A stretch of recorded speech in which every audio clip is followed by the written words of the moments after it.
beban hidupmu dan telah usai pengharapanmu. Kau berkata, habis sudah, tapi tenanglah, Tuhan masih bekerja. Di saat tiada harapan, tak terbuka jalan, yakinlah Tuhan masih bekerja. Di tengah badai menerpa, masalah melanda, percayalah Tuhan masih bekerja.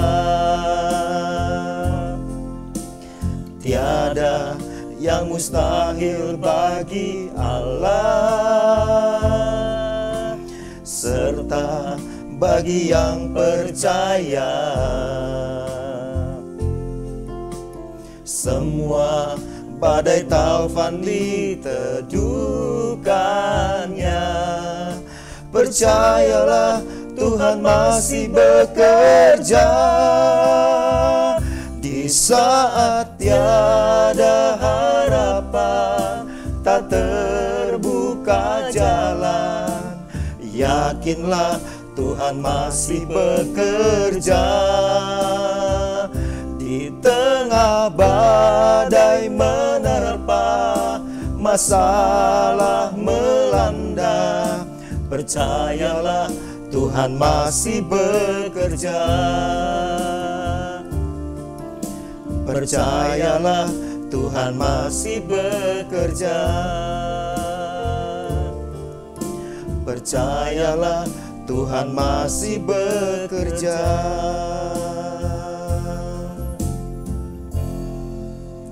Hai TMP Lovers, selamat malam. Jumpa lagi dengan saya Pendeta Sony Sakarya dalam acara Tuhan Masih Bekerja. Kita percaya dalam segala situasi dan keadaan Tuhan masih bekerja. Dan seperti biasa hari ini saya ditemani oleh Andre, dan hari ini saya jadi host lagi. Ya. Hari ini kita telah mengundang bintang tamu kita yang adalah jemaat saya juga yang telah mengalami kedahsyatan kuasa Tuhan yang luar biasa. Dia dibebaskan oleh Tuhan dari siklus hutang dan sakit penyakit. Ya, selama bertahun-tahun dia dijerat dalam siklus hutang dan sakit penyakit. Tapi Tuhan telah membebaskan dia pada hari ini. Kita langsung saja menjumpai orangnya, ya, Saudara Mulyono Sakarya. Selamat malam, Mulyono. Selamat malam, Dad Sony. Selamat malam, Andre. Selamat malam, selamat datang di acara Tuhan Masih Bekerja. Selamat malam pemirsa di rumah. Ya, kita langsung saja ya saudara, kita menggali sebetulnya apa yang Saudara Mulyono ini alami. Kan masalahnya hutang dan sakit penyakit. Mungkin ada banyak di antara saudara juga yang mengalami masalah hutang dan sakit penyakit. Dan ini siklus yang sepertinya tak terhentikan selama ini. Nah, nanti pada akhir acara saya juga akan berdoa untuk mematahkan siklus hutang dan sakit penyakit itu. Tapi tentunya setelah mendengar kesaksiannya dalam bentuk talk show ini. Oke, Mulyono, masalah hutang dan sakit penyakit. Mana yang lebih berat? Hutang atau sakit? Sebenarnya kalau bicara hutang dan sakit penyakit, Ya. dua ini seperti sahabat karib. Oh ya. Jadi ini punya hubungan kausal yang tarik-menarik. Jadi pada saat sakit, keluar biaya, akhirnya Hutang. jadi ada hutang. Ah, Ada hutang, akhirnya. sakit. Bisa sakit juga, Ya. gara-gara mikirin utang. Iya, jadi hubungannya ini hubungan aneh tapi nyata. Dan mereka sangat dekat ya. Dekat banget, sahabat karib, makanya saya bilang, saya nggak bisa bilang ini saudara kembar karena ini beda, ya. Kalau ditanya lebih berat yang mana, Ya. ini dua-duanya bukan berasal dari Tuhan, dan saya bisa pastikan sesuatu yang bukan berasal dari Tuhan pasti berat, karena hanya yang dari Tuhan ringan. Oke. Sebetulnya kalau misalnya mengharapkan pertolongan Tuhan, Yang diharapkan itu Tuhan bebaskan dari siklus hutang dulu atau dari siklus sakit penyakit dulu?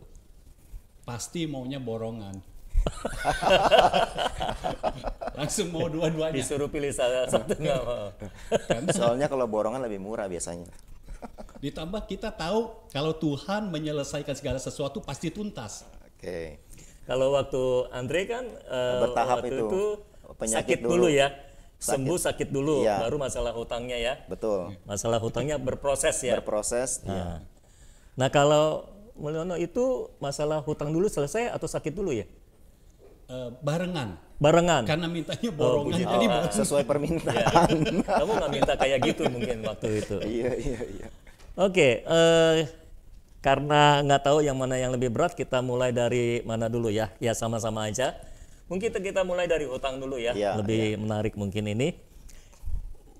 Hutang, bagaimana ceritanya bisa terjerat hutang? Dipakai apa? Untuk apa hutangnya itu? Apakah memang gajinya tidak mencukupi sehingga harus berhutang? Iya, sebenarnya kalau soal gaji pasti cukup karena firman Tuhan kan selalu berkata cukupkan diri dengan apa yang ada. Berarti kalau gaji diterima cukup. Tapi masalahnya pada saat itu, pada tahun 1997 Ya. terjadi krisis, Maksudnya krisis, krisis moneter. krisis global. Iya, Oke. tahun 97 masuk ke 98 tambah parah kan. Nah, masalahnya di situ saya ada kredit rumah. Oke. Oh, jadi bunganya naik. Bunganya naik sampai akhirnya cicilannya melebihi gaji saya. Oke, ya. Jadi mau tidak mau ini harus dijual. Oh iya saya ngalami yang sama soalnya. Iya 97 cicilan rumah membengkak sangat luar biasa. Iya. Oke, ya terus Jadi harus dijual dan waktu dijual harganya turun banget. rumahnya Iya, harga rumahnya turun banget. over kredit atau Over credit? karena kreditnya belum lunas. Ya, berarti rugi ya. Rugi. Ya, ruginya sekitar 90-an juta. Nggak gede sih, cuma 90 jutaan. Ya, terus? Tapi waktu itu cukup gede. Ya, cukup besar. Nah, setelah itu waktu dijual itu dapat uangnya kan, Ya. itu hanya cukup untuk melunasi hutang bank. Jadi habis. Sisanya Jadi habis lah. Yang Bu- diterima. ini jadi bukan over credit, itu rumah dibeli, jadi Dibeli cash total. dibeli cash ah, total. Ini saya pakai untuk melunasi yang Sisa. di bank. sisa kreditnya. Iya. Sisa cicilan. Sisa Ya. cicilan. Jadi uang kira-kira sudah 3 tahun mencicil plus DP-nya ada, Ya. ya itu hilang semua. Ya, tapi hasil penjualan rumah itu cukup untuk menutupi sisa cicilan. Cukup. Pas-pasan lah ya. Tapi masalahnya untuk yang sebulan-sebulan itu karena lebih besar dari gaji, saya hutang. Sebulan-sebulan ini apa nih maksudnya cicilan? Cicilan bulanannya kan harus tetap dibayar selama itu belum dijual. Oh, selama Sekarang kan belum sudah dijual. Udah dijual, Iya. stop. Tapi selama belum dijual kan sudah naik harganya, Ya. cicilannya sudah naik. Ya. Nah, waktu bayar cicilan tiap bulannya itu saya pinjam sama seseorang. Oh, jadi sebelum jual rumahnya kejual, iya. ada pinjaman untuk menutupi cicilan yang kurang. Iya. Oke, terus Jadi di situ ada hutang jadi ya, mulai Iya. ada hutang. Jadi setelah rumah dijual, hutang kepada bank tidak ada, tapi hutang kepada orang ada, dan ditambah saya harus cicil kepada orang 250.000 per bulan sampai kira-kira 2 sampai 3 tahun lah begitu. jadi hutangnya awalnya cuma kepada orang yang itu. Iya, jadi Masalah bank selesai. masalah bank Oke. selesai jadi kepada orang. Terus Tapi kemudian itu berimbas kepada kehidupan sehari-hari kan. ya, Otomatis gaji yang diterima berkurang Iya. ya, karena bayar hutang. ya. Karena berkurang, saya mulai pakai kartu kredit. Oke, untuk keperluan menutupi kekurangannya gitu ya. Menutupi kekurangan dan bayar hutang juga. Terkadang gaji yang ada nggak tahu bagaimana lenyap. Jadi untuk bayar yang bulanan kepada orang itu nggak bisa. Jadi saya pakai kartu kredit untuk cash advance. Cash advance kena bunga juga. Begitu cash advance langsung kena bunga. Ya. Ya, langsung kena bunga. Lalu bunga yang lainnya antri di belakangnya kan. Cash Ya. advance itu maksudnya kita tarik tunai dari kartu Tarik kredit tunai ya. dari Ya, kartu kredit. ya. Belum saya punya kartu kredit yang agak sulit dicari mesin ATM-nya. Jadi waktu itu harus ambilnya di mesin ATM bersama. Oh ya. Kena biaya 20.000. Ya. Ya, jadi ada biaya-biaya, lalu kena bunga yang langsung juga. Belum saya setelah itu bayarnya nggak bisa lunas karena waktu belum ambil cash advance saja kan agak berat. Ditambah ada cash advance, jadi nggak bisa bayar lunas, bayar minimum. Oke, jadi cuma bayar minimum Bayar ya. minimum, Ya. bayar minimum. Tapi cash advance tetap ambil, Jadi numpuk terus dong. numpuk Bergulung. terus. Oh. Karena kalau tidak ambil cash advance, saya nggak bisa bayar minimum. Jadi bayar minimum pun ambilnya dari cash advance. Gitu ya. Jadi menutupi hutang dengan hutang. Iya, Istilahnya gali lubang, tutup. tutup lubang. Hah? Gali lubang tutup lubang. Gali lubang, tutup lupa sih kadang-kadang. Kadang-kadang lupa. Saya belum lupa di situ. Masih nutup masih lubang nutup, lagi ya. begitu. Oke. Jadi terus itu yang dilakukan. Iya, seperti putar-putar begitu. Dan saya lupa di tahun berapa ada sales yang baik hati. Ya. Jadi itu saya udah 2 kartu kredit kan ya. Iya. Ada Jadi sales dua baik kartu hati. kredit itu dua-duanya ada hutang. Ada Iya. hutang. Saya bayarnya, saya nggak mau sombong, saya bayar yang minimum aja. Iya. Tuh, jadi ada sales dari bank menawarkan KTA. Oh. Waduh, saya merasa ini jalan keluar yang baik. Oh, ini jalan dari Tuhan begitu rasanya. Waktu itu tidak merasa begitu sih. Hanya begitu dapat ini hutang KTA kan bisa dapatnya besar gitu dibandingkan cash advance. Nah, hutang KTA itu ditentukan dari kartu kredit kita berapa limitnya. Ya. Nah, limit saya cukup besar, walaupun saya minta waktu itu kartu kreditnya itu yang silver. Saya nggak mau dinaikin gold, terus apalagi saya nggak mau, saya mau tetap silver. Masalahnya ada bayar annual fee. Iya, Ya. Ya, kalau yang silver lebih murah. lebih Ya. murah. Tapi saya punya limit bisa sampai 40 juta. Oh, walaupun silver. Itu masih tahun 98 99 kali ya. Mungkin udah majuan dikit. 2000-an. Ya. Jadi waktu saya lakukan itu, saya dapat lumayan besar Dari KTA. lumayan besar. Jadi saya waktu terima seneng, seperti masalah selesai. Ya. Tapi waktu bayar kan bayar kartu kredit dong, Ya. bayar ke bank kartu kredit, dua-duanya lunas. Tapi masalahnya bulan depan kan bayar KTA. Yang KTA-nya. Iya. Cicilan KTA itu lebih besar dari kartu kredit atau sama atau gimana? Cicilannya jadi lebih besar dari minimum itu. Oh, iya, Karena nggak bisa minimum, ini beda lagi jenis karena kartu pinjamannya kredit kan beda. minimum ya. Iya. Jadi ini lebih berat lagi. Aduh, saya tuh ini berat terus. Dan saya punya ide yang lebih bagus lagi gitu. Ya, apa itu? Saya pinjam sama kantor. Oh. Oh, judulnya Pinjam sama masih kantor. pinjam ini. Iya. Karena saya kan udah kerja. Gajinya udah jelas. Tapi kurang. Jadi saya pinjam sama kantor. Boleh dapat 2 bulan 2 bulan gaji, 2 bulan atau ya mungkin lupa saya dapatnya berapa. Cuma pokoknya dalam setahun harus dilunasi. Cicil. Cicil setiap bulan dipotong gajinya. Jadi otomatis gajinya lebih kecil. Dapatnya Iya. lebih kecil. Karena langsung dipotong ya. Langsung dipotong. Kalau sama perusahaan kan langsung dipotong. Iya. Setelah langsung dipotong, lebih berat lagi kan. Nah, waktu dapat pinjaman dari kantor itu buat melunasi yang di bank atau bagaimana tuh? Yang KTA itu Yang KTA kan nggak bisa dilunasi. tetap dicicil. Iya. Oke. Tapi kartu kredit kan jalan terus. Udah lunas kan saya pakai lagi. Oh, ada pakai lagi yang kartu Jadi harus kredit. bayar kartu kredit dari Bayar dari par- hutang kantor. Iya. Wah ini benar-benar lubang yang digali cukup banyak ya. Banyak ini. Banyak. Iya. Makin berkembang ini. Iya. Ada perkembangan. Lalu waktu itu setelah saya cukup susah dengan KTA yang ini, ada sales yang baik hati Nawarin menawarkan KTA lagi. KTA lagi. Oh. Jadi dia bilang, gimana kalau KTA yang di sana kita tutupin. Jadi udah nggak susah, dapat sisanya karena lebih besar lagi. Ya.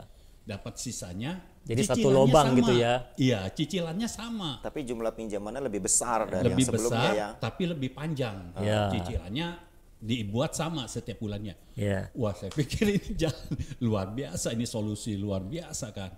Itu hasil doa. Enggak.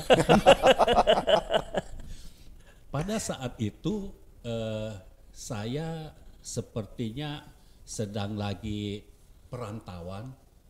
Saya tidak jelas gerejanya di mana. Oh, maksudnya begitu. Jadi kadang saya masuk ke gereja, ya yang mana saya rasa saya mau ke situ, saya ke situ. Jadi pindah-pindah, Iya, iya. nggak jelas gitu. Nah, itu berarti hutang KTA-nya sekarang ada di 2 bank atau cuma satu bank? Satu bank. Satu bank tapi lebih besar. Lebih besar. Kartu kredit masih ada hutang juga? Iya, karena dari pemakaian yang sehari-hari Iya. Dan tetap bayar minimum. mau nggak mau. Mau nggak mau. Oke. Cicilan KTA-nya berapa itu sebulan waktu itu? Waduh, saya lupa ya. Lupa. Kalau hutang lupa. Iya, utang lupa. Tapi Iya, yang iya, pasti itu memberatkan karena ditambah lagi. Nah, saya merasa yang ini berasal dari Tuhan. Ditambah lagi tahun 2001 saya harus kuliah. Merasa harus kuliah. Harus kuliah. Ya. Ya, saya harus kuliah, dananya nggak ada kan. Itu kuliah S1 ya. S1. Ya. Lalu saya pinjam sama kantor karena yang lalu sudah lunas, pinjam sama kantor Pinjam lagi. untuk bayar uang kuliah. Ya. Tapi saya merasa pada saat itu kerohanian saya udah mulai meningkat. Kan sebelumnya anjlok. Maksudnya gara-gara hutang sama kantor kerohaniannya meningkat. Bukan karena perantauan itu, nggak jelas pergi kemana. Ya. Jadi, nah, yang ini di kantor sudah ada persekutuan, jadi udah mulai hubungan sama Tuhan udah menjadi lebih baik. Oke. Nah, waktu saya pinjam sama kantor, tapi Tuhan minta pada saat itu saya bisa merasakan Tuhan minta uang yang saya punya itu, yang saya baru pinjam dari kantor untuk bayar uang kuliah, berikan kepada cici saya. Ya. Kakak saya yang paling besar. Waktu itu kakak saya paling besar sedang sakit Oke. dan tidak ada biaya. Jadi saya bawa uang itu, tadinya saya cuma ambil 2 juta untuk bawa kasih ke sana, tapi Tuhan suruh ambil lagi. Ya udah saya ambil, saya bawa ke sana dan memang saat itu cici saya sedang membutuhkan. Jadi saya berikan. Nah, masalahnya uang kuliah saya jadi nggak ada. Ya, jadi siapa yang bayar itu? Nah, di situ saya bisa mulai melihat pertolongan Tuhan. Ya. Entah bagaimana saya dapat uangnya untuk bayar uang kuliah dan saya benar-benar nggak tahu itu uang dari mana. Gimana caranya? Saya lupa. Karena waktu daftar ternyata boleh cicil.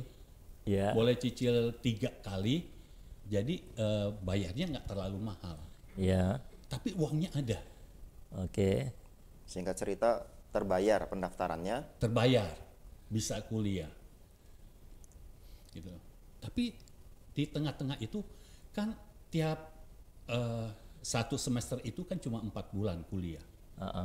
Jadi tiap 2 bulan harus bayar mid semester, Ya. ya mid test, final test, terus habis final test bayar Semester ini kan, berikutnya ya. bayar semester berikutnya sama uang gedung begitu. Tunggu dulu, ini tahun berapa nih kira-kira? 2001 kuliah. 2001 kuliah. Ya, Nah itu siklus masuk rumah sakitnya mulai tahun berapa itu? tahun 97. Oh, jadi yang waktu masalah hutang-hutang itu mulai masuk rumah sakit juga begitu ya? Iya. Jadi ini masalahnya bareng gitu ya? Hutang Sepertinya dan bareng. sakit penyakit gitu ya? Oke, tapi kita bahasnya memang kita bedakan untuk memperjelasnya. Mungkin titik terobosannya atau titik baliknya itu bagaimana ceritanya coba? Yang di Hutang dulu, ya. ya hutang dulu. Nah, ini baru jalan Tuhan. Ajaib. Karena kalau sesuatu yang baik itu dari Iya, Tuhan. karena bukan disuruh gali lubang lagi Iya, gitu ya. Bukan Oke. gali lubang. Jadi waktu itu karena dalam perantauan saya tuh geram gitu di dalam. Jadi saya berdoa kepada Tuhan. Tuhan, saya mesti ke gereja mana? Ya, Saya kasih perpuluhan juga nggak jelas kan jadinya kemana. Tuhan, saya mesti ke gereja mana? Saya mau hidup yang benar. oke. Itu hari Sabtu. Ya, Tiba-tiba saya dengar suara Tuhan. ya, Lalu Tuhan bilang, pergi ke gereja kokomu. oke. Jadi saya besokannya saya mesti pergi nih. Ya, Ya, koko saya itu adanya di sini, gembala di ya, GSJA sini. Jadi saya ingat ada satu orang teman saya, Michael, ya. ke gereja sini juga. Jadi saya hubungin dia, karena kalau jalan sendiri ke sini saya nggak akan sampai. Saya bukan orang yang tahu jalan. Oh, nggak tahu jalan. Ya, Jadi saya minta, Michael, saya mau ikut ke gereja besok. ya, Dan dengan baik hati dijemput oleh Michael. ya, Besoknya jadi ke gereja. ya. Terus, Dan waktu ke gereja, saya dengar Dad Sony yang sampaikan firman. ya, Dan ini ayatnya persis banget tentang keuangan. oh, jadi waktu itu saya pas bicara tentang keuangan. Tentang keuangan. Ya, Dan saya ingat banget diambil dari kitab 2 Korintus pasal 9. Jadi boleh nggak saya bacain ayat? boleh, boleh. Ayat 8 sampai ayat 10. Dan Allah sanggup melimpahkan segala kasih karunia kepada kamu, supaya kamu senantiasa berkecukupan di dalam segala sesuatu, dan malah berkelebihan di dalam pelbagai kebajikan. Seperti ada tertulis, ia membagi-bagikan, ia memberikan kepada orang miskin, kebenarannya tetap untuk selamanya. Ia yang menyediakan benih bagi penabur dan roti untuk dimakan. Ia juga yang akan menyediakan benih bagi kamu dan melipat gandakannya dan menumbuhkan buah-buah kebenaran. Amin. Ayat ini sudah sering saya sampaikan. Bukan cuma baca, tapi saya sampaikan pada waktu saya khotbah. Ya, jadi suka khotbah-khotbah juga waktu itu ya. Iya, Ya, tapi yang saya bingung, kenapa ini ayat tidak terbuka? ya, Pada saat Dad Sony sampaikan, waktu dikatakan, saudara kalau punya penghasilan saudara itu ada 2 jenis. ya, Yang pertama roti, yang kedua benih. Saya sampai baca lagi ayatnya. Benar, ada benih, ada roti. Ya. Kenapa selama ini saya nggak ada benih? Jadi waktu Dad Sony bilang, kalau saudara punya masalah dalam keuangan, artinya engkau salah kelola. oke. Wah, di situ saya tertempelak langsung. Artinya saya nggak benar. Padahal waktu itu saya sudah melakukan pencatatan. Ya, Jadi setiap kali ada keluar uang saya catat. Tapi itu sebenarnya bukan solusi. Masalahnya di situ. Realnya saya catat. Tapi untuk kedepannya saya tidak membuat budgetnya. ya. Jadi cuma catat real aja, kurang terus. Jadi Ditambah- pencatatan nggak dipakai untuk mengevaluasi ke depan. gitu. Iya, jadi hanya catat saja, Cuma catat catat. saja, Jadi kurang berguna lah catatan. kurang berguna. Ya. Ditambah saya orangnya agak suka ini ya, kalau makan bareng ya udahlah saya yang bayar begitu. Oh, sama teman kantor Iya. misalnya. Nah itu kadang suka terpakai kartu kredit.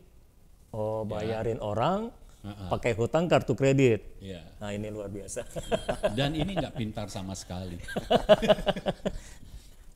Dan ajaibnya, setelah saya mendengarkan firman Tuhan tentang keuangan ini, Ya. yang saya sering sampaikan tetapi saya belum terbuka, Ya. saya langsung berkata, Tuhan, berarti selama ini saya salah kelola. Ini maksudnya terbukanya itu seperti apa? Kan dibilang ada benih. Ada Tuhan benih, memberikan benih bagi penabur dan roti untuk dimakan. Oke. Selama ini Ini saya firman yang disingkapkan. Ah, firman yang disingkapkan. Iya. udah dibaca, tapi maksudnya benihnya itu tidak tersingkap bahwa benihnya itu adalah nggak bisa dipakai, tapi harus untuk tabungan. Ditabur. Ya, maksudnya disimpan untuk ditaburkan. Iya, harus disimpan. Roti untuk dimakan, benih untuk ditabur gitu. Artinya kan semua yang kita terima itu tidak semuanya Untuk dihabiskan. untuk dihabiskan. Ada bagian yang disisihkan ya. Iya. Seperti itu. Jadi gini, setiap kali kita terima berkat dari Tuhan, itu selalu ada unsur benihnya, ada unsur rotinya. Selalu gitu. dua unsur itu ya. Ya, kalau mau ditambahkan perpuluhan, itu Oke. karena kan khusus ya, kan khusus. Jadi ada benihnya, ada rotinya. Nah, selama ini semua seperti dipakai untuk roti gitu ya, apa benih pun dimakan gitu, seperti itu. Atau roti malah ditabur gitu. Nah, Jadi ini catatan pentingnya untuk bisa dipahami sama-sama nih. Ya, itu bisa jadi bikin masalah begitu. Masalahnya waktu itu jadi saya tidak tahu soal benih dan roti. Iya. Cuma taunya pendapatan. Ya. Kenapa saya bisa berbuat seperti itu sampai tidak ada tabungan? Karena ada yang berkhotbah. Saudara kalau mau menabung, menabunglah di gereja. Memberilah di gereja. Oh, maksudnya dengar seorang hamba Tuhan Iya. berkhotbah. Ini Iya. kan hamba Tuhan yang diurapi. Jadi kita harus hidup dari iman. Ya, Nah karena seperti itu, saya kan maunya beriman. ya. Gitu. Jadi oke, saya kalau nggak ada tabungan, sepertinya saya tidak merasa bersalah pada saat itu. Oke. Jadi semuanya habis. Ya.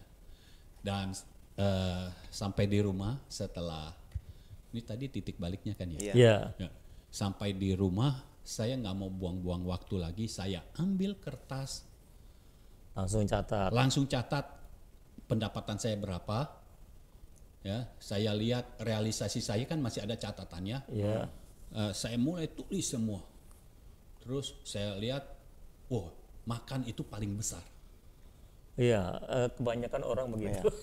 Makan paling besar. Jadi Borosnya ini mulai dimakan. prakteknya adalah seperti ini dari Iya. firman yang diterima. Nah, prakteknya seperti Langsung ini ya. dipraktekkan. Iya. Oke. Jadi saya langsung yang makan saya kecilin habis. Jadi saya mulai berpikir supaya saya nggak keluar uang pada saat di kantor, bagaimana caranya? Saya mulai pikir, akhirnya udah saya dapat ide, ini baru ide yang brilian. Saya bawa makanan dari rumah. Yang dulunya kalau saya bawa, saya tuh malu. Jadi bawa omprengan dari rumah. Iya. Ya. Jadi minimal saya bawa nasi putih. Lauknya beli di kantor. Lauk kan tinggal beli, saya beli tempe sama minta sayur aja, udah cukup. Oh, oke. Dan itu menolong, tapi belum menolong semua. Oke. Ya, jadi belum menolong semua. Akhirnya, ya kelimpengan juga sih. Soal hutangnya masih ada kelimpengan, tapi nggak sedahsyat sebelumnya. Jadi itu mulai titik terobosannya saat mendengar firman, saat menerima penyingkapan firman. Iya, Lalu Nah, itu diresponi. kan menjadi tuntunan ya. Iya, Iya. iya. Penyingkapan firman itu menjadi tuntunan, lalu dipraktekkan. Dipraktekkan. Disuruh mengelola uang kan, Iya. intinya kan pada waktu itu. Iya. Nah, pengelolaan uangnya adalah karena yang paling besar adalah paling boros ini dimakan, maka diperketat dimakannya. Diperketat. Dipotong-potongin semuanya. potong habis. Jadi traktir teman kantor, Iya. Nggak ada lagi potong. yang Boro-boro makan sendiri juga udah enggak. Makan sendiri penyesuaian yang besar. ya juga sudah enggak karena bawa omprengan Bawa gitu dari kan. rumah. Ya, pengetatannya apa lagi ya selain makan? Oh iya, tapi bisa kan dari pengeluaran makanan besar itu dikecilin, itu bisa berjalan kan? Bisa. Tapi karena hutangnya terlalu besar, tetap belum. Tetap Maksud saya kelimpangan penyesuaian juga. makan tuh bisa. Bisa. Oh, penyesuaian bisa. makan bisa. Iya, dari titik Kalau apa mau bagian pasti bisa. bagian itu tuh bisa untuk Kalau disesuaikan. dulu Bisa. susah. Dulu susah. Dulu Ya, susah. karena ada yang mengaku susah soalnya. Oke. Saya baru tahu. Iya, kurang. Itu mau bisa beli apa segini misalnya gitu Tapi kan alasannya. ini karena sudah menerima penyingkapan firman, jadi pasti ada Itu jauh lebih anugerahnya mudah. juga. Iya, Ada anugerahnya untuk Makanya kenapa mengerjakannya. saya bisa bilang kalau sesuatu yang dari Tuhan itu enak dan ringan. Iya. Ya. Jadi setelah saya lakukan itu, saya bawa makan ompleng lah gitu ya.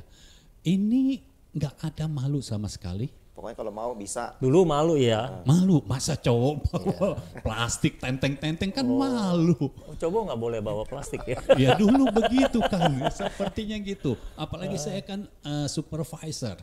Oh, Waduh, gengsi ada, lah oh, istilahnya. iya, Apa ada kata gengsi orang dong. nanti gitu ya. Apa kata orang dan apa supervisor kata bawa hati plastik. saya. Oke. Tapi setelah terima penyingkapan firman itu, pikiran saya tuh mulai terbukanya tuh kayak bener-bener ada bohlang gitu. Jadi langsung terang gitu. LED ya. belum ada waktu itu masih bolam yang kuning itu. Iya langsung terang, langsung saya berpikir masa bodoh amat sama orang yang ngomong. Dia juga nggak kasih saya makan, Dan nggak bayarin hutang juga. nggak pernah bayarin juga, malah saya yang bayarin dia. Saya yang rugi. Jadi setelah itu saya pede aja, nggak malu gitu. Selain makan di bidang makan, ada lagi nggak yang pangkas transportasi misalnya? Ada transport. Transport juga dipotong. Karena saya nggak punya kendaraan kan. Ya. Jadi kemana-mana saya naik taksi. Oh dulu naik taksi. Iya. Oh, itu mahal sekali ongkosnya berarti. Karena saya nggak bisa naik angkot. Kenapa? Kalau saya naik angkot kaki saya nggak kuat. Kalau jalan dari belakang kan jalannya bukan berdiri, setengah jongkok. Maksudnya gimana tuh? Gimana maksudnya? Kalau Di dalam angkot? Di dalam angkot kalau mau keluar, iya. itu kaki saya bisa gemeteran. Oh nggak bisa nekuk gitu maksudnya? Bisa cuma gemeteran, kakinya nggak kuat. Oh. Karena penyakit yang bikin saya lama tidak ada latihan apa-apa. Oh oke ya. Terus ditambah kalau naik angkot ditambah jalan. Harus jalan kaki Harus dulu. jalan. Ya. Itu masalah penyakit saya juga nggak kuat. Ya. Jadi saya harus naik taksi. Oke. Terus setelah menerima penyingkapan firman? Saya cari waktu itu kuliah kan. Ya. Saya cari teman saya untuk saya bisa nebeng. Oh jadi nebeng.com. Iya. Jadi ada yang saya rumahnya sama teman saya nggak satu jurusan. Saya cuma minta tolong dah dibelokin dikit. Ya, udah. Jadi iya dia belokin dikit sampai depan gang rumah saya. Ya udah stop. Tapi pada saat itu gampang sekali. Minta teman untuk anterin pulang. Ada itu gampang jalannya, sekali. pokoknya ada jalan. jalannya. Dan nggak malu juga mintanya. Nggak malu. Ya. Karena kita minta sama teman masa ya malu daripada minta sama tukang ojek kan itu. Bayar. Iya. Malu nggak malu bayar. Jadi seperti itu juga dipotong. Bisa bayangkan biaya hidup saya cukup besar. Tapi akhirnya hutangnya lunas kan ya? Belum. Belum ya? Belum Akhirnya lunas. belum. Kalau akhirnya Kalau iya mau di lunas. akhir ya sudah. Iya, mungkin kita bisa kasih tahu pemirsa dulu. Jadi intinya adalah jangan pernah membayar hutang atau menutupi hutang dengan hutang, karena itu yang tadi Mulyono lakukan ya. Dan kalau kita mau mengelola keuangan kita, itu pasti ada banyak pengeluaran yang bisa dipotong sebetulnya. Iya, banyak Karena sekali. pada dasarnya kan Tuhan selalu memberikan cukup, minimal Iya. cukup ya. Jadi sebetulnya apa yang kita terima dari Tuhan itu cukup. Tapi karena tidak dikelola dengan baik, maka jadi sulit. Nah mungkin waktu itu kan setelah mempraktekkan firman, mengelola keuangan, ya kan, praktek realnya tadi sudah diceritakan ya saudara, itu bisa saudara kerjakan juga bagi saudara yang masih ada dalam siklus hutang. Kelola keuangan, kencangkan ikat pinggang sekencang-kencangnya sampai lubang yang terakhir, ya, sampai sakit perut sedikit nggak apa-apa, tapi pokoknya dikelola dengan baik. Lalu itu kan hutangnya juga belum selesai, tapi kan belakangan hutang selesai, ada Iya. pertolongan Tuhan. Iya, betul. Nah itu gimana cara Tuhan menolong sampai hutang bisa terlunasi, padahal kan secara logika ini gajinya nggak cukup untuk bayar hutang gitu kan, Iya. untuk kebutuhan aja harus dipotong sana sini untuk mencukupi kebutuhan. Nah gimana caranya hutangnya bisa terlunasi, apakah gajinya naik signifikan atau dapat job baru atau dapat proyek atau gimana sampai bisa selesai hutangnya? Iya, gaji pasti naiknya nggak signifikan karena dalam setahun itu paling 5% atau paling besar 10%. Ya, Ya, tidak signifikan. Tapi dalam doa saya ya, berkata, Tuhan, saya mau hidup benar. oke, Lalu tiba-tiba saja ada yang telepon ya, dan saya bilang ini angel. malaikat ya. Ya. Jadi ditelepon, ditanya, Mulyono, kamu punya hutang? Oh, Iya, enggak tahu kalau dia tahu dari mana. saya nggak tahu. Kok dia tahu punya hutang? Ya, makanya saya bilang ini malaikat. Namanya tapi bukan angel ya. Jadi waktu itu ditanya, kamu punya hutang? Iya. Kamu susah karena hutang? Iya, susah lah ya namanya punya Iya. hutang. Jadi dia kasih jalan yang terbaik. Dia bilang, begini, semua hutangnya saya lunasi, jadi kamu nggak kena bunga, kamu hutang sama saya aja. Nyicilnya Cicil saja dia. tanpa bunga. Wow. Ini kan solusi yang brilian. Jadi saya nggak pakai doa. Saya langsung iya. Saya langsung setuju. Langsung setuju ya? Langsung setuju. Jadi ditetapkan. Jadi nggak bilang tunggu saya doa dulu enggak ya? Enggak. langsung Takutnya setuju. dia berubah pikiran. Tapi ini orang yang kenal apa enggak ini? Orangnya kenal enggak? Kenal kalau nggak Kenal. kenal. Oke. Dia nggak sebut nama saya. Oke. Tapi maksudnya memang sering ketemu atau gimana? Memang Waktu itu enggak. oh sudah lama nggak ketemu. Sudah lama nggak ketemu dan memang jarang ketemu.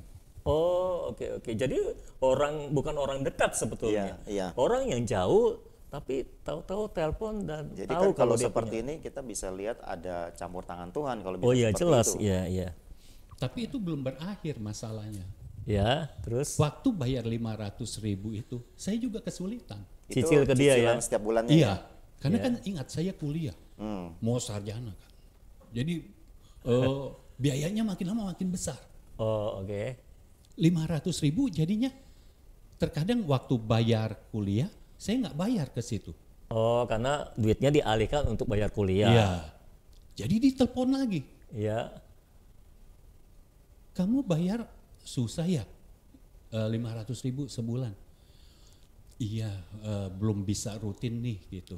Iya. Dia kasih jalan keluar yang baik lagi. Iya. Dan ini saya langsung mengiyakan. Dia bilang, udah begini saja, anggap saja hutangmu lunas. Wow. Udah saya langsung setuju. Langsung setuju. Saya setuju aja. Oh. Saya nggak enak kalau menolaknya. Apakah ada syaratnya waktu itu? Syaratnya jangan bayar lagi. Jangan bayar lagi ya. Iya. Luar biasa. Itu Luar Tuhan. biasa. Ini jalan Tuhan, ini jalan Tuhan Oke. ya. Kalau jalan Tuhan itu memang luar biasa seperti ini, luar biasa. Ini kan atas saya percaya ini campur tangan Tuhan, Tuhan bekerja. Iya. Tapi di sisi kita maksudnya kalau ada yang berhutang, tentu ini jangan jadi harapan untuk Oh, tidak boleh jadi Oh ya, harapan. tidak. Karena bahaya takutnya sekali. nanti orang Iya. pikir oh nanti tunggu dibebasin. Iya. Nanti malah berharap kepada manusia. Ya. Dan saya bukan cari orang yang bisa melunasi hutang saya. Saya tidak cari-cari. Nah ini kan nggak sengaja cariin, nggak sengaja mencari Ya. untuk dapat orang itu gitu kan. Iya. Nah, Itu harus menjadi jalan Tuhan, bukan kita yang buat dari sendiri Tuhan gitu. yang datang jalan itu Iya. gitu. Jadi sejak itu lunas semua hutang. Sejak itu hutang lunas dan saya tidak pernah berhutang lagi. Tahun berapa itu? Aduh, tahun berapa ya? 2000-an. Yang pasti setelah ke sini 2005 2004 kan ke sini. Jadi antara akhir 2005 atau 2006 lah ya. Mungkin 2005. Oke. Jadi kira-kira setahun setelah datang ke tempat inilah. Kira-kira begitu. Sejak 2005 hutangnya lunas dan tidak pernah berhutang lagi sampai sekarang. Iya, karena Luar kartu biasa. kredit saya semua saya potong, saya cuma pegang satu dan jarang saya pakai sekarang. Gunting, Saya tutup sih, habis itu tutup. baru gunting. Oke, iya. Jadi, Sekitar 8 tahun itu masalah hutangnya kalau nggak. iya. Kalau hitung dari tahun 97 ya. Kamu mau bandingkan sama kamu lebih lama ya? Enggak sih. Cuma buat perhitungan berapa lama aja. Oke. Jadi maksud saya gini, saudara, kalau saudara punya masalah hutang, saya percaya Tuhan bisa menyelesaikannya. Hanya saudara harus hidup berdasarkan firman Tuhan, berdasarkan tuntunan Roh itu loh, ya kan? Nah, kalau hidup berdasarkan tuntunan Roh, ada penyingkapan firman seperti ini, dipraktekkan, dilakukan. Jangan Tuhan sudah singkapkan firman, kita dengar, kita berkobar-kobar, tapi nggak pernah praktekkan gitu. Yang nggak ada jalan keluar. Tapi kalau kita mau melakukan firman, Tuhan pasti berikan jalan keluar, kan gitu kan? Seperti kasus ini kan jalan Tuhan yang luar biasa. Orang yang jarang ketemu, tahu-tahu telepon, dia tahu punya hutang, lalu dia talangin. Katanya, istilahnya kan gitu, ditalangin dulu, dicicil dengan cicilan ringan tanpa bunga, di giliran cicilan berapa kali tertunda, malah dia bebaskan semuanya gitu. Nah, kalau dari ceritanya Bang Mul, bagaimana beliau melakukan penyesuaian itu sesuatu yang jadi jalan yang saya ikuti juga pada waktu itu. Saya juga melakukan penyesuaian, bikin budget, terus melakukan bagian pengelolaan keuangan yang betul, dan itu seperti jalan yang saya ikuti dan saya tiba di tempat yang sama gitu. Iya, jadi memang ada endingnya bagian. memang beda endingnya. Solusinya beda. Solusinya beda, Iya. prosesnya diikutinnya sama gitu. Iya, jadi memang harus ada bagian yang harus kita kerjakan, bukan nungguin orang lunasin hutang kita atau nungguin orang yang kepadanya kita berhutang dibebaskan. Tahu-tahu mau bebaskan, nah itu nggak boleh. Itu mentalitas yang kurang baik. Kalau kita hutang, yang ya harus bertanggung jawab untuk membayarnya begitu ya. Nah, jadi masalah hutang telah selesai sampai sekarang, puji Tuhan untuk itu. Belakangan malah sekolah itu ya katanya penasehat keuangan. Financial planner. Jadi financial planner. Nah, jadi konsultan keuangan dan bisnis. Konsultan keuangan dan bisnis. Tamat sampai tamat itu ya. Iya. Jadi sudah bisa jadi konsultan keuangan dan bisnis gitu ya. Iya, bisa. Iya. Terus tulis buku juga tentang Tulis keuangan. buku. Ya, judulnya Hutang no way. iya. Oh, itu bukunya. Hutang itu no juga. way, uang no problem. Kameranya bisa itu ya. Hutang no way, uang no no way, problem. uang no Oke. problem. Nah, saudara yang tertarik untuk membaca buku ini, untuk membeli buku ini, mungkin bisa kirim ke hotline chat saja. Mau beli buku itu bilang saja, nanti akan di follow up ya. Iya. Nah, itu bukunya. Oh iya, bukunya tentang apa itu? Hutang no way. Sedikit tentang perencanaan keuangan kah atau? Iya. Ini ada kisah di baliknya. Oke. Jadi begini. Pertama, kenapa saya ambil gelar RFA namanya? Iya. Ya, karena waktu itu saya sudah memastikan saya ke gereja sini, ya, di bawah Dad Sony. Ya. Dan waktu itu Dad Sony berkata belajar bisnis. Nah, kalau saya tipenya kalau belajar sendiri agak susah. Jadi ada teman saya yang memberitahu ikut RFA ini. Jadi pelajari soal keuangan dan ada bisnisnya juga gitu. Ya. Jadi saya ikut itu. Lalu kemudian Dad Sony kan minta coba belajar gitu. Bagaimana cara buat buku begitu. Belajar nulis istilahnya. Buku ya. Nah, saya berpikir daripada saya belajar nulis mendingan saya buat bukunya. Jadi saya buat bukunya dan sesuai dengan yang saya pelajari ya, itu tentang keuangan. Ini baru dasarnya aja, yaitu membuat cash flow. Okay. Ini yang membebaskan saya. Langkah yang saya lakukan yang membebaskan saya. Jadi di dalamnya ada tentang cara membuat cash flow bagaimana, ya cara-caranya, lalu bagaimana caranya supaya cash flow-nya itu surplus, tidak minus. Oke, jadi isinya lebih titik beratnya ke cash flow ya. Iya, sama di dalamnya saya ada buat juga bagaimana cara menanggulangi hutang. Oke. Ya. Dan itu nggak cuman teori tapi ada praktisnya ya. Ada formnya, jadi bisa diikutin. Ini waktu itu saya belum berhenti kerja, Iya. jadi saya bawa ini di kantor dan sales pada ambil ini dan mereka pada berkata baru kali ini dia baca buku tentang keuangan ngerti. Oke. Karena Biasanya selama sulit ini ya. susah. Berarti ini mudah dimengerti ya. Karena kurang praktis mungkin Kurang ya, jadi kurang praktis. mengerti ya. Ya. Ada YouTube channelnya juga ya untuk soal keuangan atau gimana? Oh iya. Nah ini juga berawal dari istri saya bicara, coba kan udah punya ilmunya nih. Ya. Ngomong deh gitu, Pak, kasih tips supaya berdampak buat orang-orang. Ya. Tapi saya kan perlu persiapan begitu. Tapi herannya, seminggu apa 2 minggu kemudian Dad Sony bicara kepada saya, Yeah. coba di channel YouTube buat sesuatu gitu. Akhirnya ya udah. Untuk anak muda ya. Iya, awalnya untuk anak muda, tapi selebihnya berkembang karena soal keuangan, bukan hanya untuk anak muda. Luas ya jangkauannya. Luas.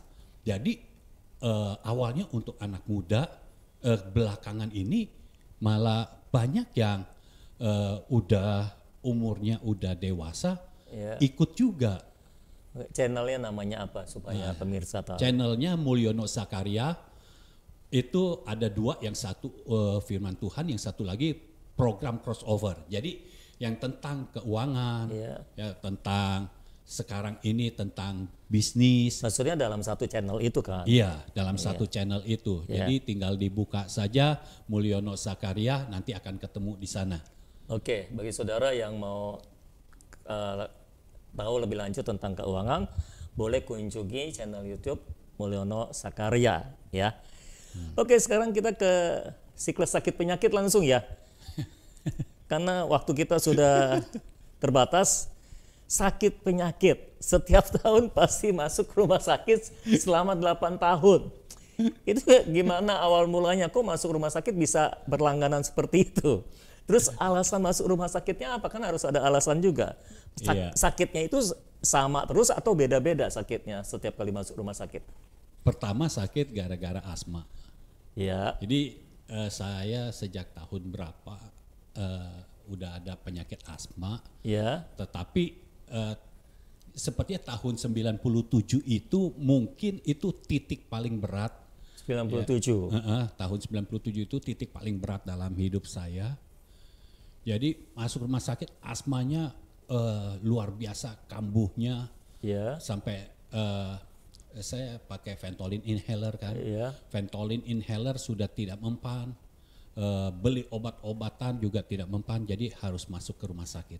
Oh, oke. Ya, di rumah sakit dicek semua, karena kalau udah di rumah sakit dicek juga jantungnya, biasanya begitu. semuanya, ya. Tapi semuanya bagus, nggak ada masalah. Tapi Cuma asmanya Asmanya bermasalah. bermasalah. Iya. Gitu. Terus Jadi setiap ke sana ke rumah sakit langsung pasang oksigen dan setiap hari dikasih uap iya. gitu. Beberapa kali masuk rumah sakit nggak tahu masalah sakitnya apa. Jadi ada yang tahu, ada yang enggak. Ada yang nggak tahu. Jadi ada yang alasannya jelas, ada yang tidak punya alasan Iya. sebetulnya. Cuma tetap ada gejalanya gitu, ada yang dirasa tapi Lemes lemes. dan asma. Kalau ada asma setiap kali kita kurang fit, asmanya kan kambuh. Gitu. Oh, gitu. Oke. Jadi udah nggak bisa melakukan apa-apa dan ada progresnya penyakitnya. Jadi setelah berapa tahun kemudian ditambah vertigo. Jadi asma ditambah vertigo. Iya. Jadi obat asma aja saya minum 9 butir. 9 butir untuk asma. Untuk Vertigo? vertigo 3. 3. Semuanya kali 3. Bagi yang belum tahu, vertigo itu penyakit kepala ya. Jadi Rasanya itu muter. Jadi kita duduk muter, kita berdiri muter, kita tidur juga muter. padahal kitanya diam. Kitanya diam. Kepalanya di dalam merasa muter. Muter. Maksudnya Terus sekelilingnya sampai muter atau Iya. oh, Semuanya muter Sampai muntah. sampai muntah. Itu. Awalnya saya nggak tahu ini vertigo. ya. Soalnya vertigo kan terlalu keren penyakitnya untuk saya. Sakit kepala atau pusing taunya ya. Iya, taunya Iya. sakit kepala biasa. Tapi waktu ke dokter bilang ini vertigo. Jadi selama 8 tahun keluar masuk rumah sakit itu di antara 2 itu aja penyakitnya. Iya, 2 itu. Terkadang nggak ketahuan kan, Ya. tapi nanti akhirnya ke situ lagi. Ujung-ujungnya ke situ. Ke situ lagi. Jadi setiap tahun itu pasti masuk rumah sakit. Iya, suster sampai kenal. Setahun sekali atau bisa Setahun lebih dari sekali. sekali? Setahun sekali. Minimal sekali ya. Jadi Iya, setahun sekali. cukup sekali setahun. Jadi kayak absen lah ya, kalau Iya, nggak absen. antara bulan dicariin. Januari sampai bulan Mei, Oh, selalu. antara itu. Kalau udah bulan Juni saya udah bebas Jadi kayaknya. tengah tahun pertama lah gitu ya. Iya. Setiap tahun pasti masuk rumah Iya. sakit. Jadi begitu kalendernya ganti tahun baru, yang lain sukacita, saya mikir, Karena harus siap-siap nih. saya mesti siap, mesti mempersiapkan diri untuk masuk rumah sakit. Oh, jadi di dalam pikirannya tuh sudah ini, wah bakal masuk rumah sakit Udah lagi. ada nih. seperti itu. Sudah seperti ketakutan Iya. bakal masuk rumah sakit lagi. Iya, Itu kan nggak dari awal kan? Kalau awal-awal nggak akan setelah beberapa kali terjadi. iya karena sudah rutin kan. Setelah beberapa kali ini Iya, pastinya iya. nih. Jadi merasa wah ada kewajiban untuk masuk Iya. rumah sakit Mesti nih gitu masuk ya. kan. Harus masuk ya. itu pasti sangat mengganggu ya.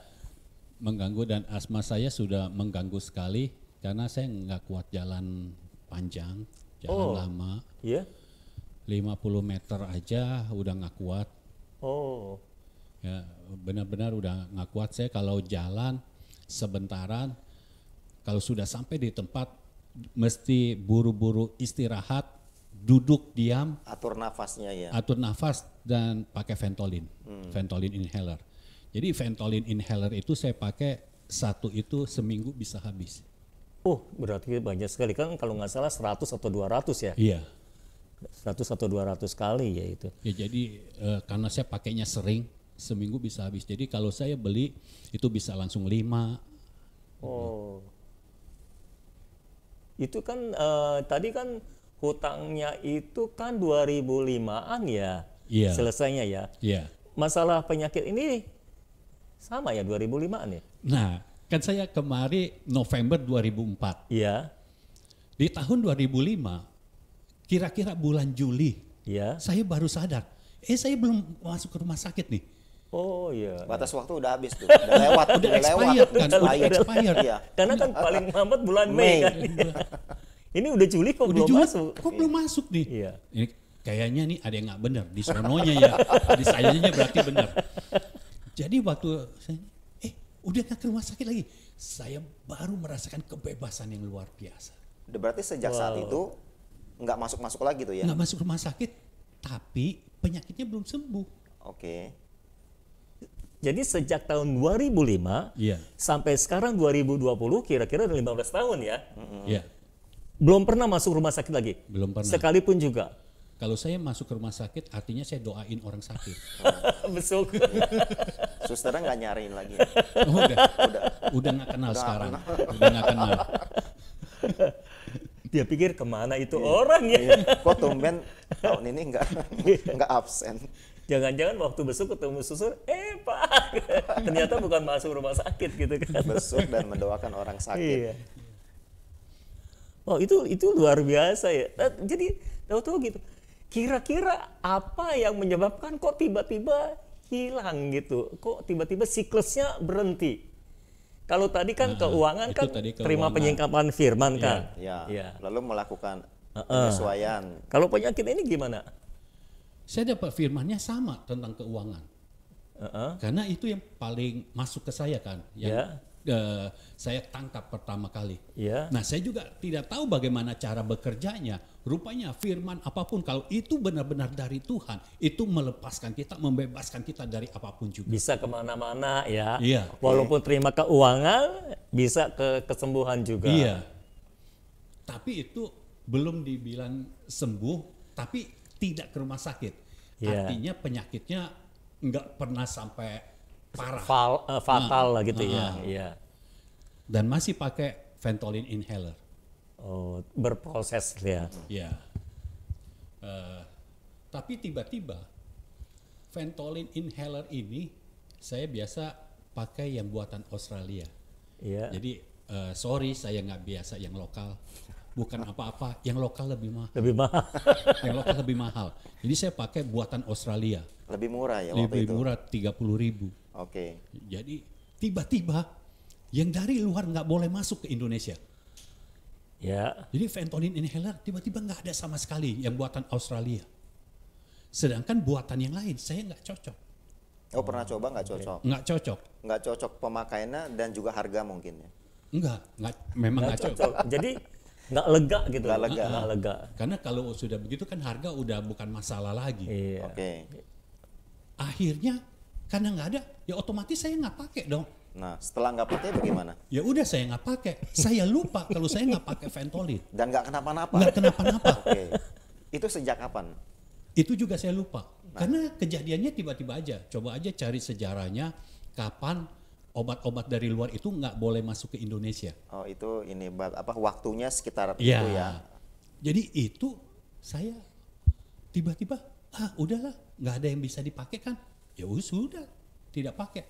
Dan saya karena saya nggak mikirin, jadi saya nggak tahu apakah itu pengaruh ke saya apa enggak. Udah, abis begitu udah aja.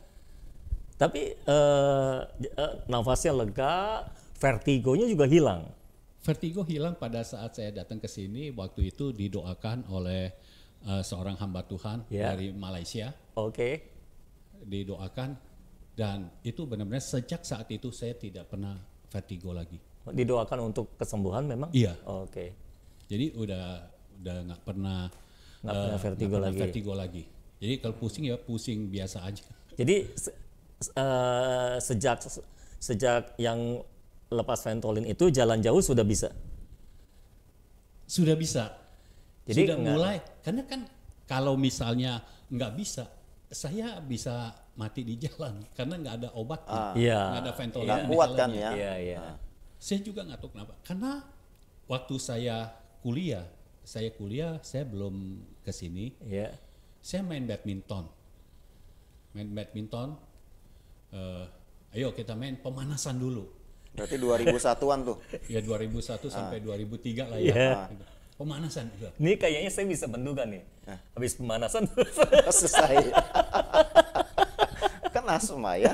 Mau main badminton. Iya. gimana? Oke. Setelah pemanasan, Ayo kita main. Mulai. Mulai. Saya angkat tangan. Ganti pemain. Saya udah capek. Padahal belum mulai itu. Saya udah capek. Akhirnya udah minggu depan main lagi dong. Iya. Saya kalau main kan persiapannya luar biasa kayak orang jago gitu. Iya, kayak atlet loh. Iya. Gitu ya. Pemanasan lagi. Kali ini saya bilang jangan pemanasan. Langsung aja. Langsung main. Nanti nggak main. Langsung main jadi. Main. Udah. Bertahan berapa lama itu? 5 poin. 5 poin. Saya angkat tangan lagi. Iya, udah. Ganti pemain. Jadi ganti pemain lagi. Ini main badminton atau sepak bola? pakai pemain cadangan. Tapi mereka tahu karena pada saat saya masuk rumah sakit, mereka tahu saya punya penyakit asma. Oh, jadi mereka maklum lah ya. Maklum. Jadi kalau main cuma pemanasan doang, ya udah nggak main lagi. Kalau langsung main ya 5 poin aja. Nah, sekarang bagaimana? Sekarang bisa dia sampai selesai ya. Saya pernah coba main sampai 9 set. Wow, berturut-turut langsung. Iya, dalam 2 jam bermain 9 set. 2 jam ya. Oh. Itu poinnya nggak mungkin 5 itu. Nggak mungkin. Sampai 9 set akhir. sampai habis. Habis ya. Nah. Dan kuat. Dan mulainya di mana saya juga bingung. Karena pertama saya diajak oleh saudara-saudara saya, ayo main badminton. Saya ikut ke lapangan, saya nonton aja. Karena saya merasa saya tidak bisa. Oh, jadi pola pikirnya masih yang lama nih ya. Iya. Ya nggak bisa karena pengalaman masa lalu kan, ya. Belum bisa. Jadi tiap kali ke lapangan udah. Tapi entah bagaimana saya lupa kapan saya tiba-tiba punya keyakinan saya bisa main. Oke. Lalu saya main, benar bisa. Nggak langsung 9 set. Iya, iya. Ya. Tapi minimal nggak cuma pemanasan Enggak. dan juga nggak cuma 5 poin tapi bisa Enggak. sampai selesai. Sampai selesai. Oke. Dan sampai sekarang masih bisa main badminton. Wah, Nah, ini kan perubahannya sangat drastis ya. drastis dan dramatis. Drastis, dramatis, luar biasa, fantastis, Iya. dan juga bombastis. Katanya ada sakit apa leher juga ya? Oh iya, salah urah. Oh, salah urah. Kok bisa salah urah? Saya taunya waktu di kantor adakan training, Iya. disuruh, ayo nengok ke belakang. Pokoknya setarik-tariknya ke belakang. Oh. Nah saya nengoknya begini. Sama saya badan-badannya ikut Sama ya? badan-badannya ikut. Badannya yang nengok ke belakang. Jadi saya kalau nengok nggak bisa. Oh. Kiri juga begitu. Tapi saya udah tahu, saya udah punya penyakit itu, jadi saya nggak akan nengok ke belakang deh. Tapi tiba-tiba setelah saya berjemaat di sini, ya saya juga lupa waktunya kapan. Waktu saya dibonceng naik motor sama saudara Michael. Oh, Michael lagi. Iya, dia orang yang baik hati, jadi Iya. suka membonceng. Michael yang baik hati. Jadi ketika saya dibonceng, belum jalan jauh, ada yang panggil. Iya. Saya refleks dong, saya nengok ke belakang. Oh. Dan bisa. Saya belum ngeh, Oh, belum. cuma pas di jalan, perasaan tadi gua nengok. Jadi saya coba nengok lagi ke kiri, bisa. Jadi nggak bisa. Oke. Luar biasa. Jadi terjadi begitu saja dan karena saya nggak tahu mau sembuh atau mau terjadi progres yang luar biasa, saya nggak mencatat waktunya. Oh, Nah, ini iya. untuk yang hal seperti ini ya, yang terjadinya itu begitu saja. Ini untuk menandai pekerjaan Tuhannya bagaimana ya kalau hal seperti ini?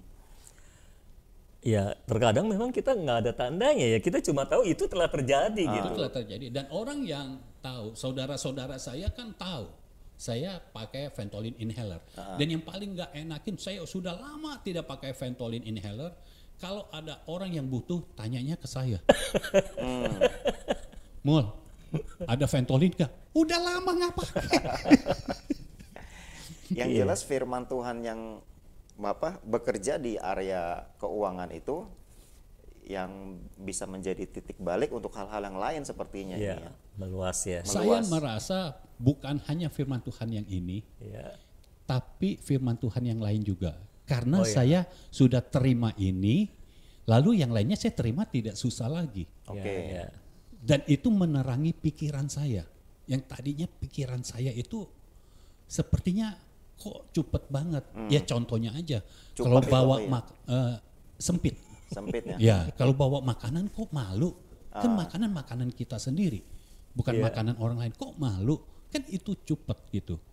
Saya taunya ikan cupet. Oke. Jadi Tuhan bekerja lewat firman-Nya, dan saya percaya ketika firman Tuhan datang dalam hidup kita, pikiran kita akan diterangi. Iya. Jadi terang benderang, kita bisa melihat yang benar sebenar-benarnya itu apa. Sesuai firmannya itu. Iya, yang Iya. salah semua diterangi dan kita seketika tahu, ini salah, ini salah, ini salah. Kenapa gue begini gitu kan? Jadi kayak gitu. Seperti pikiran saya, kenapa saya tiap kali ganti tahun selalu berpikir mesti masuk rumah sakit. Iya. Ini kan pikiran salah. Ketika firman Tuhan datang menerangi, pikiran itu tiba-tiba nggak ada lagi. Makanya ketika bulan Juli saya baru merasakan, loh saya kok nggak ke rumah sakit lagi ya? Iya. Gitu. Jadi baru ngeh gitu. Nah kalau ditanya kapan titiknya, saya tidak tahu. Karena ngehnya aja di bulan Juli udah telat. Ini yang sering kita katakan, Tuhan itu bekerja di jalannya tak terlihat oleh kita. Oh. Jadi seringkali kita nggak melihat Tuhan bekerja. Tahu-tahu masalahnya selesai aja gitu. Nah, mungkin yang saya mau tanyakan yang terakhir, ini kalau keuangan kan ada bagian yang dilakukan ya, Iya. dan Tuhan berikan jalan keluar. Nah, dalam area kesehatan ini, sakit penyakit ini, ada bagian yang dilakukan nggak? Misalnya, apakah mengubah gaya hidup sehat atau gimana? Ada yang dilakukan atau enggak? Iya, yang pertama pasti pola makan berubah. Pola makan berubah. Ya, pola makan berubah karena yang tadinya makannya di restoran terus Ya, berubah jadi makanan rumah yang Ya. lebih higienis. ya, lebih Ya. sehat ya. Lalu yang kedua, karena nafasnya sudah lebih oke, Ya, asmanya sudah nggak mengganggu, ya, saya bisa olahraga. Dan sekarang ini, jadi saya bisa tiap hari olahraga. Saya punya istri yang luar biasa, jadi bisa mendorong saya, menemani saya kadang-kadang olahraga. Lalu untuk makanan dibuat sedemikian rupa jadi makan sehat. Ya, Oke. pagi cuma makan buah dan kacang-kacangan. Bukan kacang kulit itu, bukan. Tapi kacang-kacangan yang semuanya di blender jadi satu, hanya makan itu saja. Oke. Lalu tidak makan nasi putih. Oke. ya. Jadi tetap ada bagian yang dikerjakan lah ya gitu ya. Tapi terkadang juga Tuhan akan bekerja walaupun kita belum melakukan bagian yang harus kita lakukan. Tapi ketika hati kita terbuka untuk menerima penyingkapan firman dan Tuhan akan bekerja melalui firman-Nya, kuasa roh, kuasa firman bekerja. Jadi intinya tuh kalau ada firman di hati kita, roh dengan mudah bisa bekerja. Dan kalau roh sudah bekerja di dalam hidup kita, ketika firman masuk dalam hidup kita, sesuatu akan terjadi. Seperti begitu. Jadi ini adalah kisah tentang kuasa roh dan kuasa firman yang bekerja dalam kehidupan anak-anak Tuhan.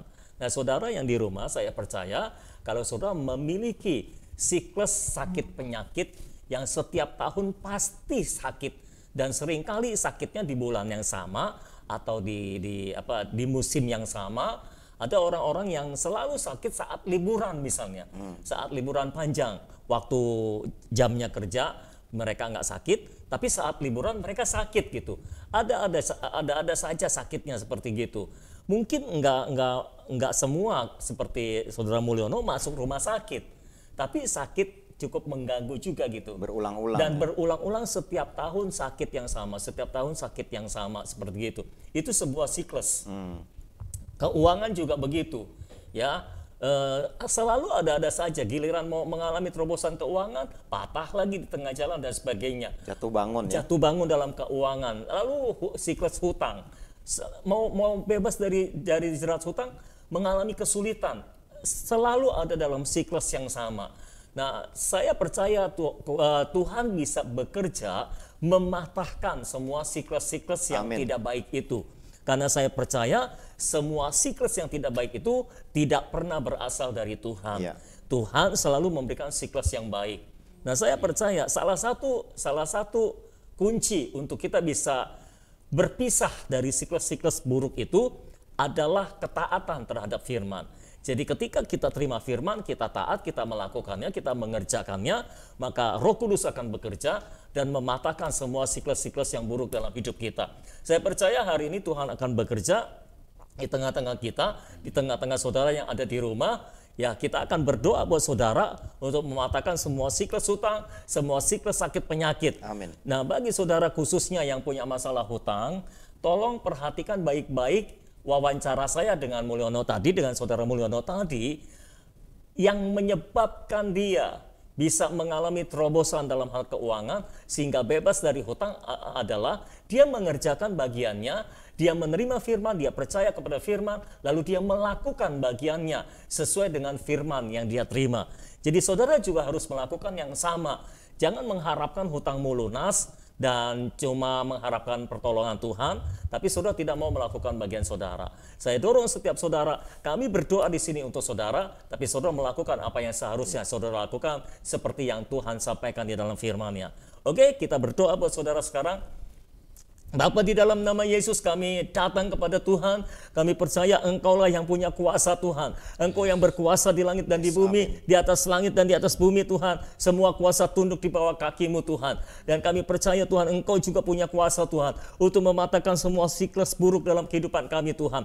Tuhan, kami percaya tidak selayaknya orang-orang percaya, anak-anak Tuhan mengalami siklus-siklus buruk dalam kehidupannya yang terus-menerus terulang dan berulang Tuhan. Itu sebabnya pada hari ini kami mematahkan semua siklus buruk dalam kehidupan umat Tuhan. Di dalam nama Yesus, kuasa Roh Kudus bekerja dalam nama Yesus, mematahkan semua siklus-siklus buruk itu. Siklus hutang dipatahkan dalam nama Yesus. Siklus sakit penyakit dipatahkan di dalam nama Yesus. Semua siklus peristiwa buruk dipatahkan di dalam nama Yesus.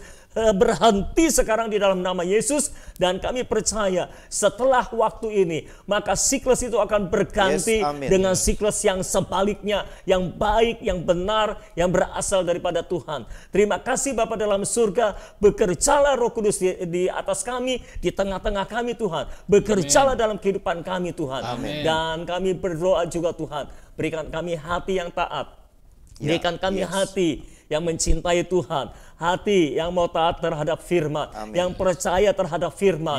Dan ketika kami memutuskan untuk percaya dan taat, maka kami percaya semua akan terjadi seperti yang Tuhan firmankan. Semua akan terjadi seperti yang kami percayai dari firman-Mu. Terima kasih Bapa. Hamba berdoa di dalam nama Yesus, turunlah berkat dan anugerah Allah untuk kami semua pemirsa TMB Tuhan. Biar Engkau memberkati dan menganugerahi kami semua Tuhan, dengan hati yang meluap dengan ucapan syukur daripada Tuhan. Terima kasih Bapa dalam surga. Terpujilah nama Tuhan untuk selama-lamanya. Di dalam nama Yesus kami berdoa dan kami mengucapkan syukur buat semua yang telah Engkau kerjakan dalam hidup kami. Dalam nama Yesus kami berdoa. Amin. Amin. Saudara, itulah kesaksian dari Saudara Mulyono yang telah bebas dari jerat hutang dan jerat sakit penyakit, siklus hutang dan siklus sakit penyakit. Saya percaya kalau Saudara Mulyono bisa mengalaminya, maka saudara juga bisa mengalaminya. Amin. Saudara hanya perlu mengikuti jejaknya, jejak yang sudah dilakukan, dan saudara akan tiba di tempat yang sama.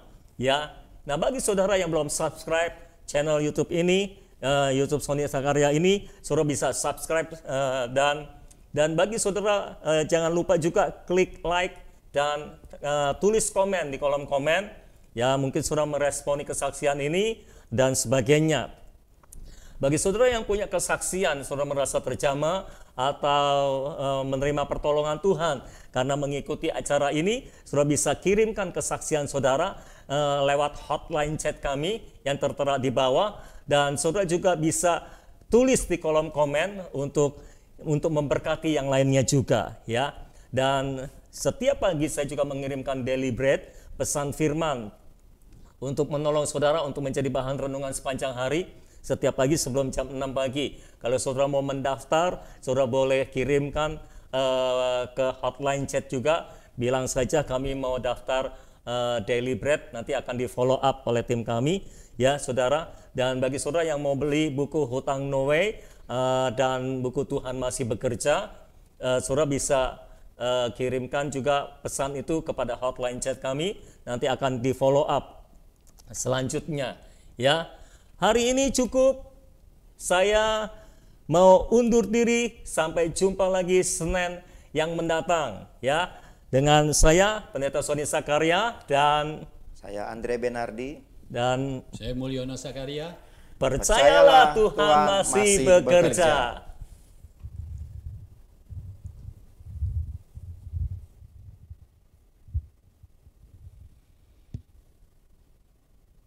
Percayalah Tuhan masih bekerja.